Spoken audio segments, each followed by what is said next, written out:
computer, about to iron my clothes. It's been a while since I've been live. Yeah, I wish I was going live more. Just so busy doing a lot of writing. Just read John Le Carre's Silverview. It was quite good.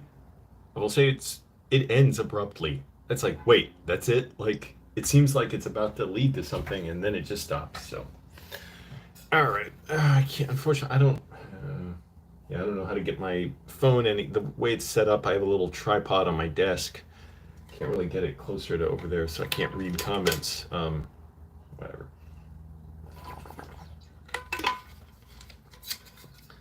Let's get started. It's already almost noon.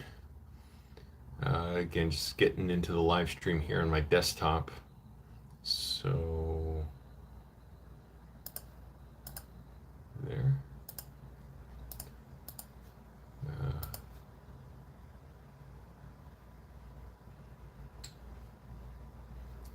There we go.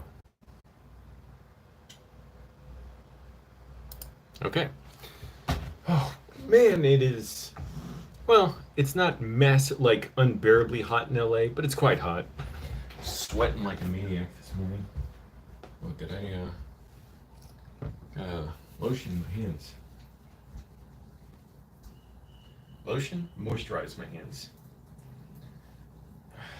I used to something about my phone tripod setup. I was able to do it before putting it on an actual tripod, but something happened to the old tripod. It broke, I think, and then I got a new one. And this one, it's like more sturdy, but I can't take the attachment off that I actually like lock the phone into. So I gotta leave it on the desk. Otherwise, yeah, where am I gonna put it? I don't know. Here we go.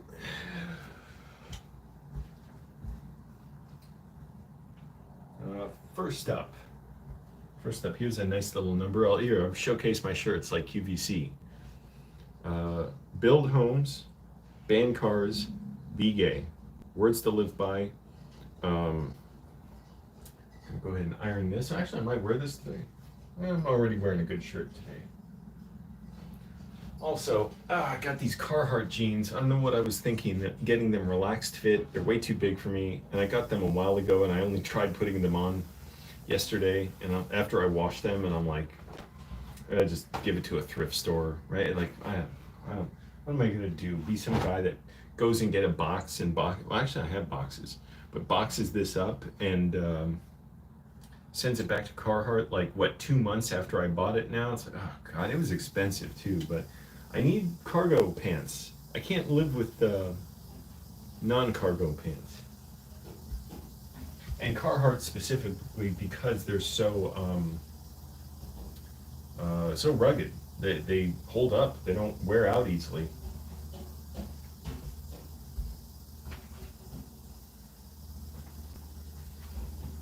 Been doing a lot lately. So far away. Wait, let me see. Maybe this will work. So I have my bikes over here. That's right, bikes plural. They're my best friends. That's the old one, the Retrospect. I just got a Specialized. It's really good.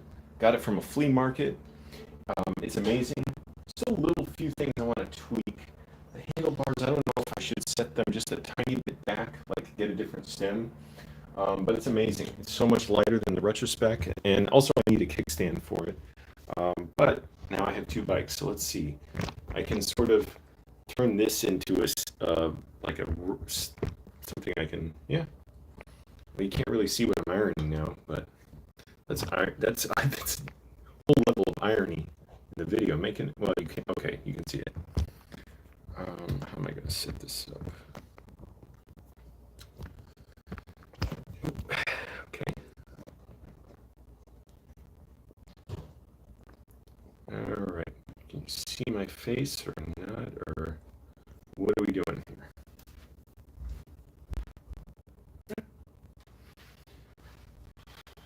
So, yes, it's me. First of all, everybody, my mom's doing well. I'm always so glad to say that. We talk a lot. Pretty much always talk at least once a day. I'm so busy. She's so busy. It was nuts. Like, not nuts for us, but this whole situation in LA this summer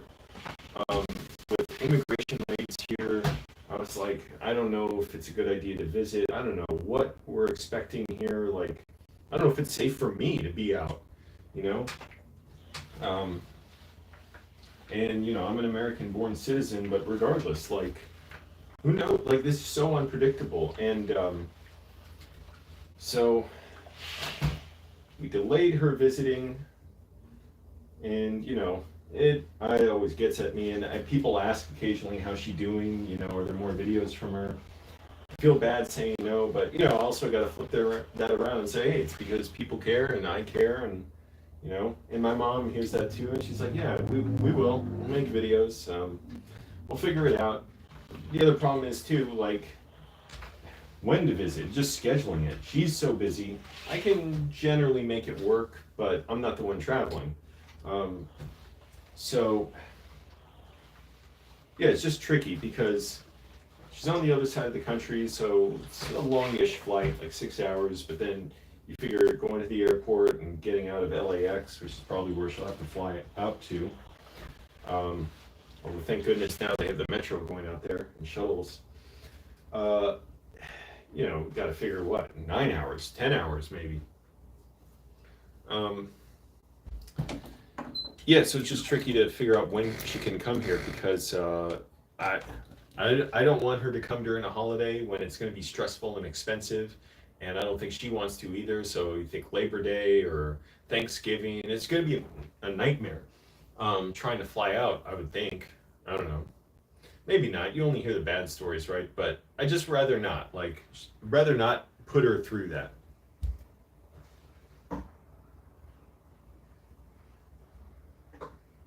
But yeah, it's a lot to reflect on that we haven't made videos in like 5 years. I feel bad, like except for the occasional one where I used to film her on my phone with a camera and then I'd edit it. I don't even have time to edit videos anymore, really.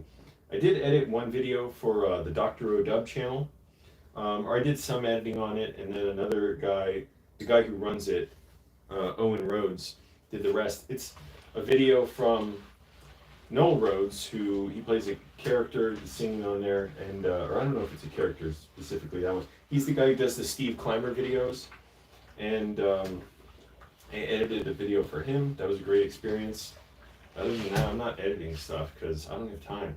I'm working on my writing, and I'm specifically doing a process or using a process called automatic writing, where you can consider it like channeling ideas from the universe or from whatever you believe in or think. For me, it's just, yeah, it's just like maybe the universe, my subconscious neural pathways forming, and you know, quantum entanglements and all that. Some people believe it's angels or ancestors or angels or angelos.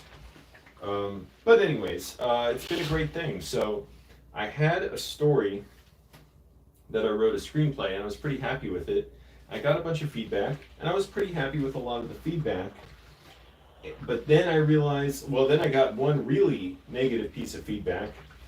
And at first I thought, well, the person just didn't get it, no big deal. Like, you know, you expect that sometimes. Like, some people do, some don't.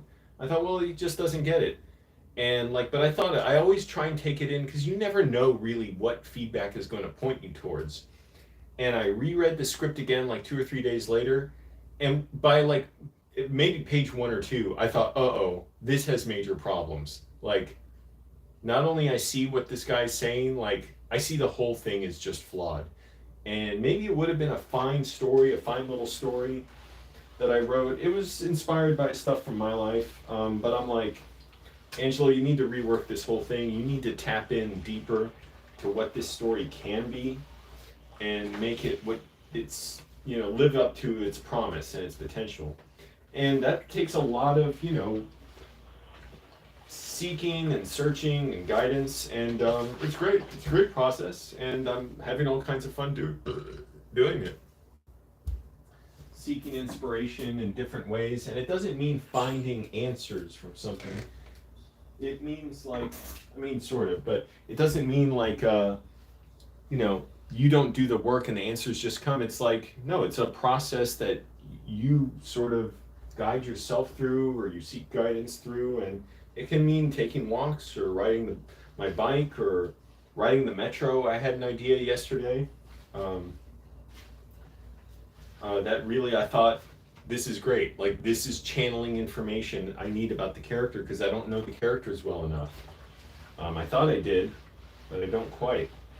And time's always in limited supply. Why do I got to do this stuff? If we had a communist regime, we could have, collective places that provide food or sell it at low cost, community kitchens, community, people who iron clothes and stuff, but without the profit element. I'm not saying not making money, but profit as like exploitation, wherein you have owners who take in the profit and the employees just rent out their labor and get a meager subsistence.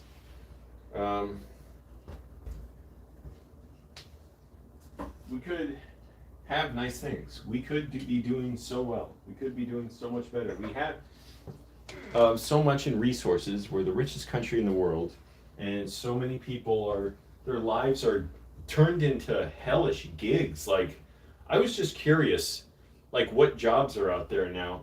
And I wasn't even looking for jobs. I was literally just curious. Sometimes I just like to look things up like that and see, like, what do people post? Because I've heard it's terrible. Like, there's AI, there are AI programs that, like, read resumes, but now there are also AI programs that send out resumes, or people use them to write resumes, I guess. And so it's like AI rejecting AI. And so many of the jobs that I saw, it was basically gigs. It's like, you're only a contractor, you're working part-time. It's like, how does anyone make a living? This is horrible. Like, and this is like getting closer to the end game of capitalism, which is exploit people as much as possible, extract as much wealth out of them, and scram. More or less. I mean, it can mean leaving. It can't mean like, it can mean just like, hey, like the capitalist exploiters don't care. They'll have their wealth and they'll die wealthy, and they'll have comfortable lives. And the rest of us will be dying prematurely due to stress, due to pollution, due to malnutrition, due to chronic diseases that stem from all these problems in our lives, from sedentary lifestyles, from lack of social connections, lack of quality nutrition, certainly lack of medical care. Now are you running low on water? No. Here's one for you. Ice Out of LA. What show did I get this at? Oh, it was a comedy show for Ice Out of LA. They had Kate Berlant and what's his name? So I wanted to call him Ben Johnson. That's not his name. John Early.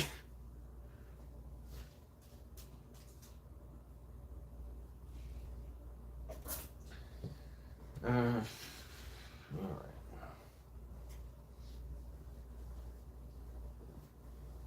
Hey, here you go. Velvet Underground. Click like, everyone. Helps the video out. Yeah, I'm not putting up as many videos as I'd like. It's been so busy. That's another thing we need socialism for, to get people supported so we have housing, we have good transportation, we have housing near where people work and play and shop.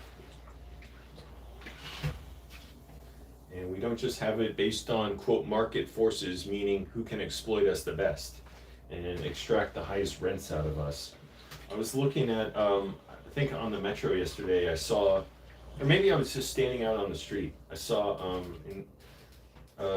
signs for like renting or leasing a luxury apartment, and I'm like, this is sickening. Like, first of all, there's so many homeless and poor people around here. And even what I have, this is practically luxury. If it's not, there's not much difference. I've been in luxury apartments. I don't know how much different they really are. Like, well, how nice can it feel to sit in a chair, or I don't know, walk on plush carpet or something. But it was just sickening to think like it's very, in all likelihood, it's some corporation that runs it. It's not like an individual landlord that owns the building that is exploiting us, that is charging high rents, and probably has thousands of units of apartments around the country. And it's like a game. It's like to make more money. If they don't have that, they'll be fine. But for the rest of us, and I don't even necessarily mean me, like I'll be fine. I was fine when I was homeless. I was homeless for 2.5 years. But for the rest of us, working class people, money's not a game. Like money's not something to play with. It's survival. Yo, Tony Tone Guitar. So I missed your comment. That's why I got this open on the laptop too, so I can go over and see comments. Good to see you again. Yeah, I wish I was live more. I got no excuse really. I'm just super. I mean, I am super busy, so okay, I have kind of an excuse. But yeah, good seeing you. I miss the community on YouTube. I miss the independence of being homeless when I could live stream and still had time to write. And now, granted, I had other pressures on me financially. It was very perilous. Like, I look back and think, my God, I could have easily lost my car. I just lost everything, been on the street, and then I would have been set back so far as the chances of ever going back to work or ever like getting housed because I did have work while I was homeless, and certainly not having a car would have made that way more challenging because my car was my shelter. So at least I had that to get it, and I had mobility with that, which we need to change by getting more public transportation, which is a joy to ride around in. So yesterday I was writing for this story that I'm doing a page one rewrite on, a screenplay that I wrote, and I got a really important new idea for a character that like, oh, it gives new dimension to them, and I don't even know how it's going to incorporate into the story, but I know it's like this gives a new side to them and a new a new meaning, new meaning to who they are and what their arc in the story is and what their fears are. And it's something I just kind of glossed over before. And having time on public transportation to do that is great to reflect like that and to see the city around me, which for a lot of it I could. A lot of it was above ground. And I see drivers. My God, so many drivers are so impatient. I saw a guy in a convertible. Well, first of all, I was on my bike and I hear someone yelling, and so I'm like waiting at a sort of a three-way stop. Yeah. And I hear someone yelling, and I'm looking over. I'm like, "Oh, are the neighbors yelling somewhere?" And it was just a guy in a convertible BMW on his cell phone yelling at someone. And fine, so be it. People get in arguments. Not even inherently judging anything. I don't even know what it was about. So it's like, anyways. Yeah, I wouldn't even say anything about the person. Like, good guy, bad guy. I don't know. I assume they're just a good person who got in an argument. But I've just, for whatever reason, noticed so many drivers honking at each other over the most trivial stuff, or just hearing them honking while I'm nearby. I'm like, and it's just so foreign to me now as a non-driver, which I have been for about 4 years now. So I drove cars for over 10 years and, owned cars, and two of them were destroyed in separate hit and runs. And now I'm car free and I love it. And I've studied about how city spaces and transportation can be made joyous, healthy, safer, financially solvent, make the cities better, cleaner, friendlier, and healthier with public transportation and walkable spaces. And I'm just amazed at the aggression and hostility that comes out of people in cars. And I'm also amazed hearing myself say that because I sound like a hippie that 20 years ago I never thought I would have sounded like. And not that I even had strong thoughts about cars or transportation or anything then. I certainly didn't understand what the importance of public transportation was. So to me, it was a way to get around before I got a car. I got a car kind of later than a lot of people. I think I was 23 when I bought my first car. I was driving my dad's car for a while before that, but for like a year or two. But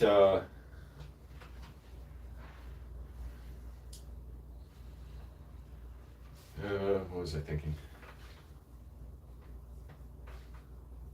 Oh yeah, but I never had a conception of the importance of public transportation, and I wish that was taught in schools because that would be great to educate youth on that, and also help. keep youth out of car crashes, because a lot of young people get in car crashes. And now the younger generation, like whatever, it's Gen Alpha and Gen Z, are the least likely to own cars because it's so expensive. Their lives are being gouged by corporations. And I'm not on TikTok, but like occasionally some of that, shows up on YouTube, and they show like Gen Zers or Generation Alpha people. I don't even know if they're in the workforce yet. Um, Miserable about how they have no lives and they can't afford anything, and they're being worked soul crushing jobs. And I'll just see them out working jobs and I feel bad. And it's like, why? I'm not superior to them. I'm not better than them. I'm certainly not better educated um, than a lot of them. Like, they should be able to, like, I know all the arguments because I made them. Oh, you get those jobs for experience. You don't need to pay a living wage because they're getting experience. They're getting a lot of things they didn't bargain for. It's very easy for them to fall victim to exploitation and abuse at work. Well, work is exploitation, but I mean like sexual harassment, verbal abuse, um, physically unsafe working conditions, and then on top of that, the exploitation of landlords who charge high rents. They have to live with multiple roommates. It can be very toxic situations. We need to train young people on how to be good roommates too. We need like boot camp training for that. But anyways, yeah, just amazed how many people are honking over trivial stuff. Somebody waiting to turn right because it's not safe to turn right at an intersection, and someone behind them just honks at them. Or they're waiting to turn right because I'm going through the intersection and the person behind them honks at them. I'm like, that's disrespectful to me too. It's like, but you have this power with the car, this force multiplier between the physical speed and the protection you have in it, and multiplying your sound. So you're doing stuff that like you're disconnected from. You're like isolated, once removed from, so you don't have the same, like social cost that you would if you were face to face with someone doing that. Or imagine being face to face with someone and their friends doing that, and you don't know if their friends are going to be offended and try and defend them. It's antisocial. It's destabilizing, and we can do better. And we can have a city and a country in a world where you don't drive because you have to. You drive because you want to. And we have the connections to get around on transit. It's also, how the hell's my mom supposed to get around in LA? Say I ever become a rich filmmaker, I don't even know if I ever will be or care to be, but if I get a home for her here and she has one here and one in Virginia, how would she get around here? It's not that safe to get around if you're a pedestrian, especially like my mom, who's got to be a little just more cautious. It's not, I don't know how to explain it. People think like, what? I don't know, there's no issue, just well, it's partly her vision's not like great, and that's how it's always been. So it's like, and it's not that she's uncoordinated, but yeah, she just like she's not like super nimble and agile. And a bunch of people, especially in my old neighborhood of Koreatown, I'll hear about it once in a while. A pedestrian gets hit by a hit and run driver. I mean, literally, like in one case, it was a block from where I used to live.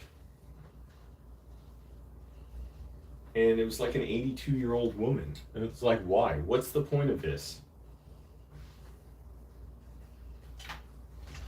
And I know the excuses. I know when I didn't think about public transportation, they were expanding the metro out to Tyson's Corner in Virginia. I thought, oh, this is just like a toy. Like, how is this going to help anybody? But if somebody had ever asked me, I wish they asked Angelo, how do you know that? How long have you looked into what transportation issues entail and why people build public transportation and what the benefits are? I would have had to say, I don't know, I've never thought about it. And they'd have to say, well, why don't you look into it? Just asking those questions, which is actually how automatic writing happens. You ask questions of the characters and the story. I even ask it of the locations. I even ask of side characters, like somebody who just shows up in a scene or two. Like, what do you think? What do you think of these characters? Like, why are you here? How'd you get this job? Or how'd you end up in this movie? Or not the movie, but I'll say, like, how'd you end up in this this location, this scene, this whatever, where you're running into these characters, or you're dealing with them, or have something work related with them. Um, so yeah, that's a great process for interrogating yourself and figuring out what you think about the world.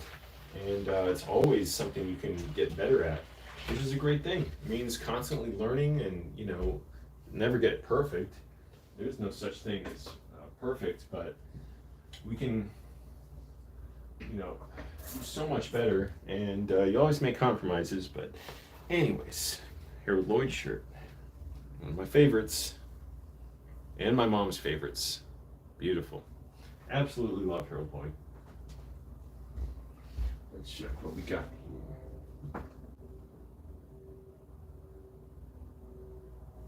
Hey, Tony Tone Guitar, appreciate that. Yeah, fuck ice.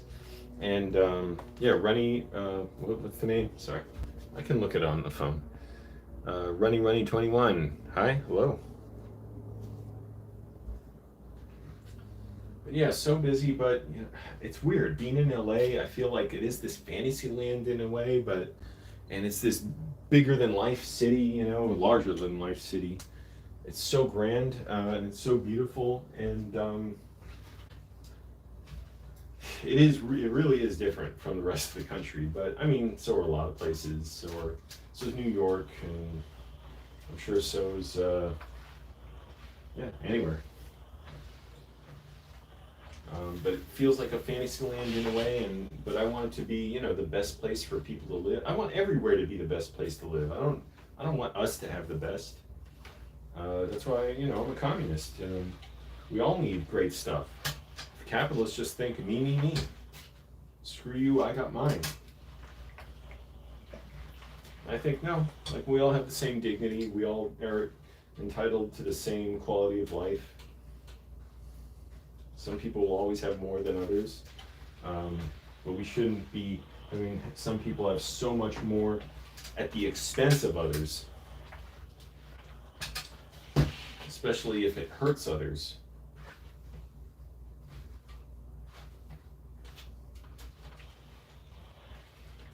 We are in a bit of a heat wave, at least in parts of LA. LA is so big. I mean, go closer to the Pacific Ocean, like Santa Monica. Well, that is the ocean. Santa Monica or Venice. It's always a lot cooler because the wind comes in off the Pacific Ocean and carries with it cool air. The valley, oh boy, that's a heat sink. That gets way hotter.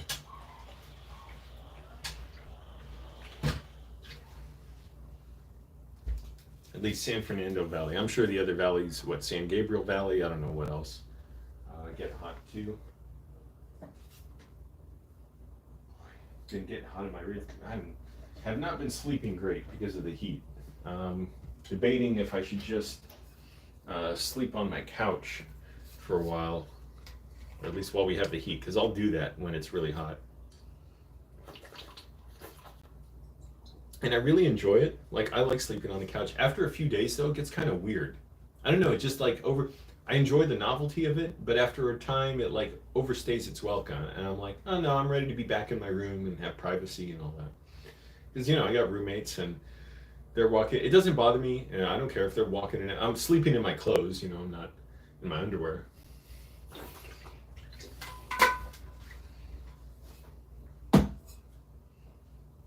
$12:23. Damn, man, I gotta get a move on. I got stuff. I'm thinking about going out something this afternoon. Oh, when am I gonna get the time to commit to more writing? I gotta watch fewer YouTube videos too. That's the thing. I'm way too into watching like the news on YouTube, and it's great. It's informative and exciting. I mean, it's got terrible stories, obviously, but I also have to. I want to be connected and plugged in and all, but I also have to, if I'm going to be a writer, I have to be good at writing, not good at watching YouTube videos. Unfortunately, I've gotten quite good at that, but I'm also just choosing how to write in different spaces. Like I'll write in my notebook, and I get new sort of downloads of information, as opposed to just writing the actual script on the computer. And I seem to remember how I did that for my last screenplay, which I'm pretty happy with. And it's like, well, Angelo, trust that process. You're not sort of creating the answers, you're discovering them, you're sort of channeling them. And it's, again, I don't believe in anything supernatural. I'm not asserting anything about that. I just mean that's how I choose to view the process. You're just kind of discovering these answers and the stuff for the story. Everybody, welcome. We got some more people here. Click like, helps the channel out. I do want to keep making videos, and when I make my movies, and I do want to make them myself, like independently. Although who knows, you know, it's you're lucky if you can sell a script too. Selling a script entails different things. It means it's no longer yours. Basically, you might be hired to work on it and see it through, but you might not. And so, you know, that's just part of that process. It's got benefits and drawbacks. But also I'm thinking, you know, I want to raise the funds and own the intellectual property and make this thing myself and put it out. All my movies. And I would hope to not just do that because I want to, but that it benefits others, and that I become part of a new independent film industry that makes independent filmmaking financially viable.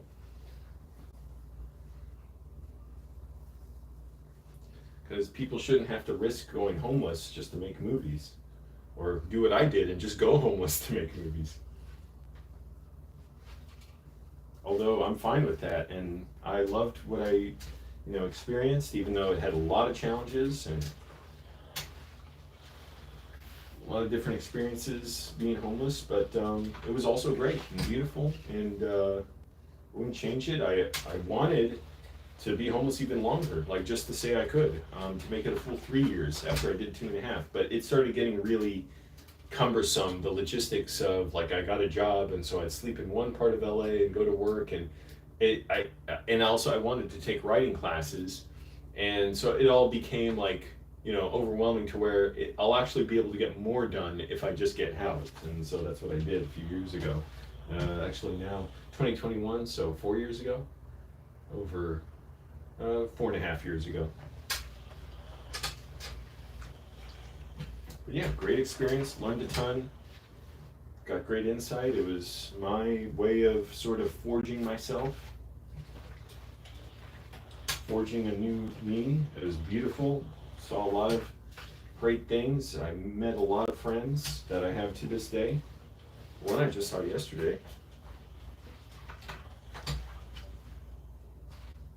It's such a beautiful thing to have independence and not be tied down to a job.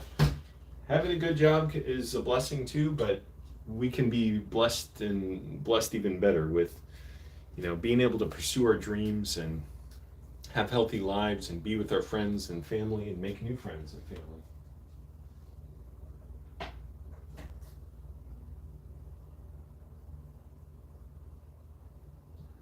And have a clean, healthy environment, so we're not poisoning ourselves with all the pollutants we're putting in the soil, and everything. Everything is polluted.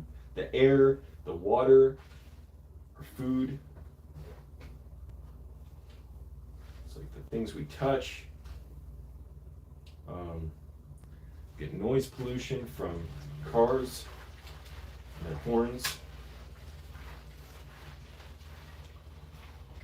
Speaking of, let me finish ironing this shirt. I'll show you something.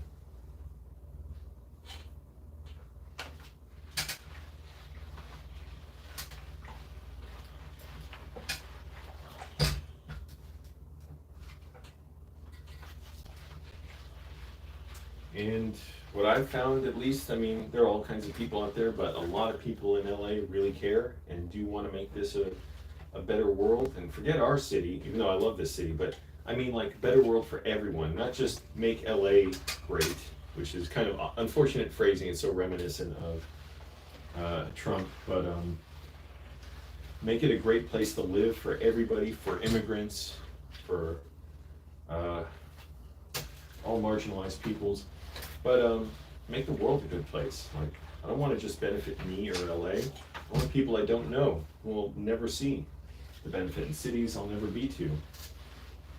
I'd like to visit a lot of cities. I don't know, would I like, I don't need to travel that badly. There are places I do want to go though. Tim Heidecker visited Tokyo recently with his family. He said how great it was. What he said was they cracked the code on how to make a city. He's like, anywhere you can get to within 15 to 30 minutes on a train. I'm like, yes, that's what we need. Not only that, let's do it better than them. Let's get that high-speed rail here. Oh, I didn't even show you the previous shirt. And it just said one less car on it. Bike advocacy thing. That was weird pronunciation. This is just some band shirt my former roommate, who himself was in a band, gave me. It wasn't his band, it was another band. I think it's pretty cool.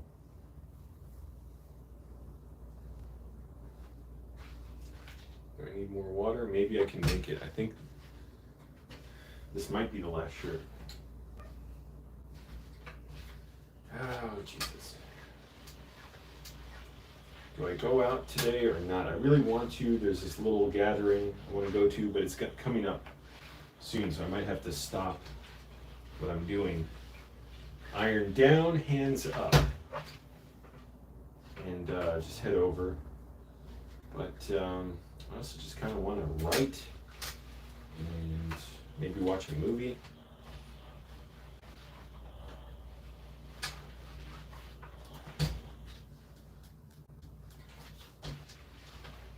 Do some reading.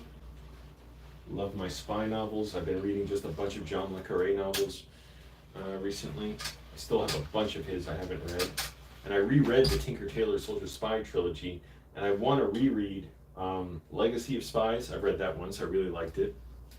And The Spy Who Came In From the Cold, one of my favorite books.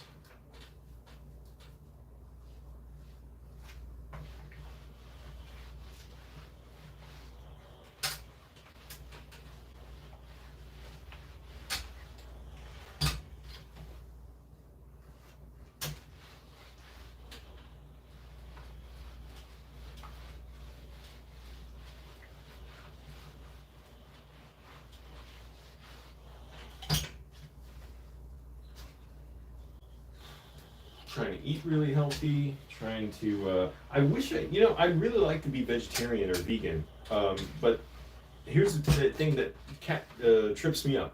My protein requirements are so large, I bike a lot, I rollerblade, I work out, like, I got to be able to maintain, like, at least, like, 150 grams of protein a day, which is a whole lot to be trying to get from plants. And I don't even know if it's like safe to eat that much tofu in a day to try and get all that protein. You'd be eating like 2 pounds of tofu a day. So, yeah, I don't know. I mean, how do people do it? I guess I gotta look it up. It'd be great to. I'd be happy to not eat chicken. I don't care about that. I wouldn't miss it. And there's the cruelty aspect of it, the environmental aspect of farming animals. That'd be great to support. Okay, let's see. That was the last of the shirts, I believe. There's always like a phantom shirt that sneaks up on me that I discover later. But let's see. I think that's it. So what time is it? 12:33. That gives me time to head out to this thing. Wait, what time? Let me see.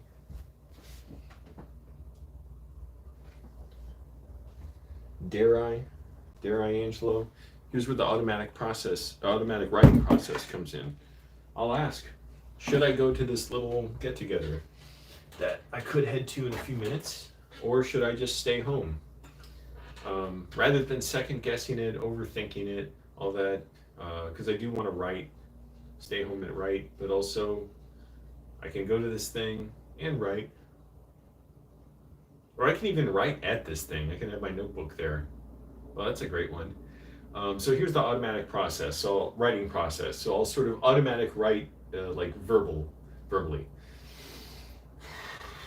Get relaxed, sort of just call on whatever you want to call it. Just the universe, like, I'm receptive to whatever there is out there. I'm open to myself. I'm becoming soft and,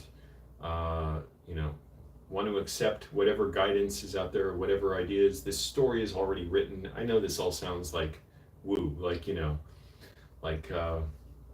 like new age nonsense. There's no nothing, no real method. There's no practice you got to buy into. It's just me, like what I like to say. What should I do today? Or even that can be too restrictive a question. It's just um, like, uh, what is the issue? What should I uncover? What challenge should I overcome? Or how should I go about my day? That's a better one than saying, should I go to this or not? Although you could ask that too. Like, that to me is a little limiting. Uh, but yeah, how shall I go about my day? Is it a good idea to go to this little gathering or not? And just sort of let it go and see what comes, because as to me it gets my subconscious mind going about it, and then I'll just feel more strongly about what I should do. Right now I'm thinking I'll go. So we'll see. Because I got to make a decision in like 5 minutes. I'm going to dump out the water in my iron.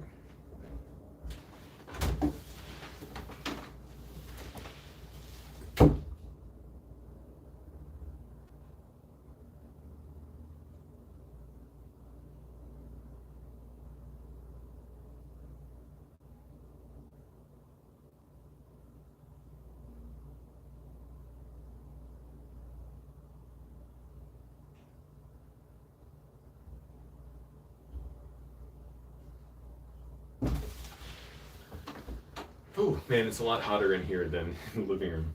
Um, Also, I'm extremely lucky to have such a beautiful place right now, like great apartment, pretty good location. I mean, like well situated, but I'm like the neighborhood could be better in that it's just cars everywhere, and it could be more sociable. And I think there'd just be better stuff around. Like we should have nicer things and safer streets and whatever, all that stuff.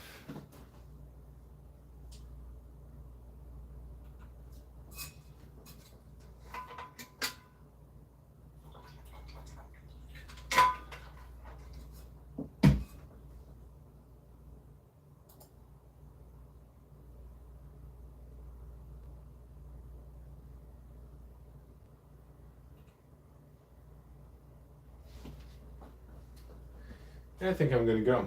Um, yeah, take my chance. Learn something. I have my little notebook to keep journaling, because as I get ideas, any flashes or of insight or inspiration, I like to write them down. Uh, Also, I got my new bikes, so check this out. So I got this one. It's called Specialized. Um, got it at a flea market. The guy is so cool who sold it to me.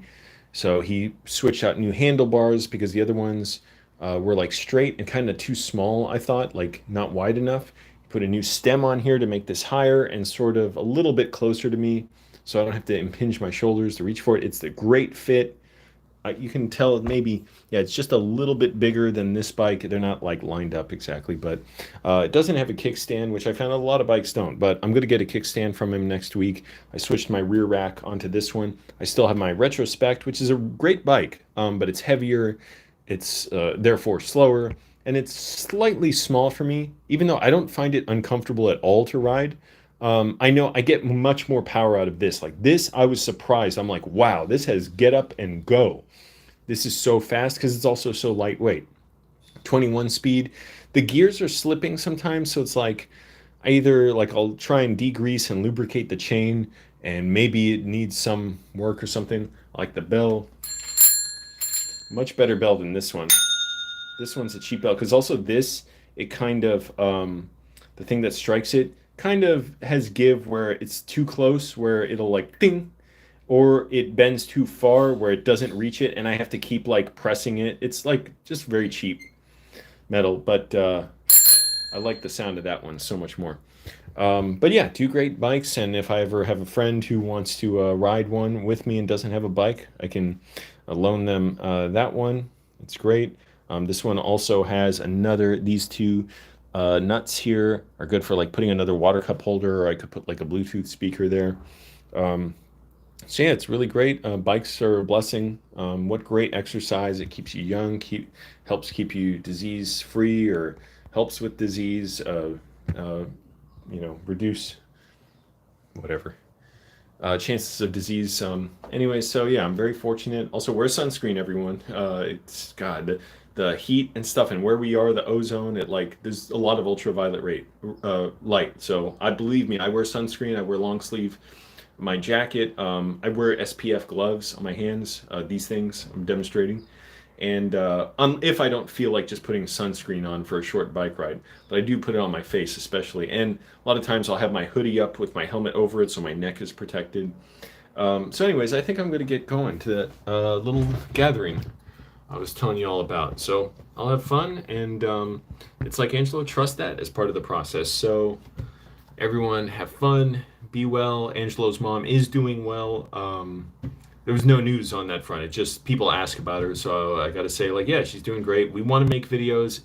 We live on other sides of the country, and we're not rich, so a big issue is just the time thing of like when she can't just she's got stuff going on too. She can't just drop everything and come here. So, anyways, I'm gonna get going. But thanks for watching, everyone.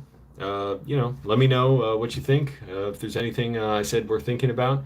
I'll try and make more videos. It's always, a challenge. I have a choice. Do I make a video or do I write or do I read? Or a lot of times it's just chores. I've been doing chores for most of the morning. I had to get a new refrigerator bulb this morning. I went to the hardware store on my new bike, and then it turned out even though the last bulb did go out, it seems like the switch that turns on the refrigerator light is broken. So I'm like, oh great. I don't want to go back to the store for it. I don't like ordering online because of the extra carbon emissions from delivery.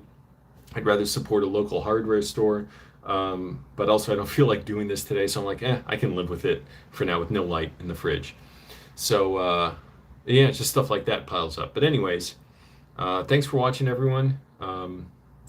Write, read, educate yourselves. That's one of the greatest ways maybe the greatest way to inoculate yourself against fascism and to inoculate society against it, by having people who give pushback to it because we're knowledgeable and educated. So I'm going to get going. Thanks for watching, everyone. Bye.